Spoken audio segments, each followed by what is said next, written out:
મિત્રો, એક ભાઈનો હવે પ્રશ્ન આવ્યો છે કે એક કેસમાંથી આરોપી છે અને આ કેસ આખો ચાલી ગયો પણ કોર્ટે તેની જુબાની નથી લીધી.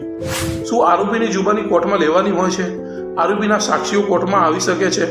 આરોપી કોઈ દસ્તાવેજી પુરાવા રજૂ કરી શકે છે?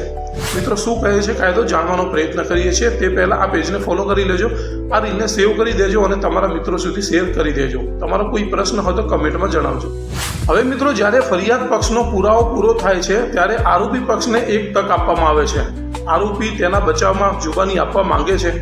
આરોપી તેના બચાવમાં કોઈ પુરાવા આપવા માંગે છે, કોઈ સાક્ષીઓ બોલાવવા માંગે છે. આ એક તક આપવામાં આવે છે અને એને કહેવાય છે ફર્ધર સ્ટેટમેન્ટ, વિશેષ નિવેદન, BSSની કલમ 353.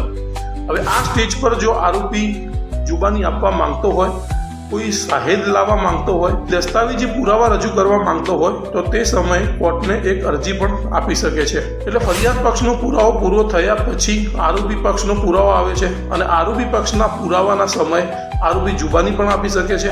આરોપી તેના સાક્ષીઓને પણ બોલાવી શકે છે અને આરોપી તેની જોડે કોઈ દસ્તાવેજી પુરાવા હોય, કોઈ ઇલેક્ટ્રોનિક એવિડન્સ હોય તો તે પણ કોર્ટમાં રજૂ કરી શકે છે.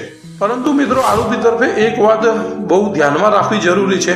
તમારા વકીલ મિત્ર જે રીતે સલાહ આપતા હોય તે રીતે જ આ સ્ટેજનો ઉપયોગ કરવો જરૂરી છે. નહીં તો આ સ્ટેજ આરોપી માટે બહુ રિસ્કી પણ થઈ શકે છે.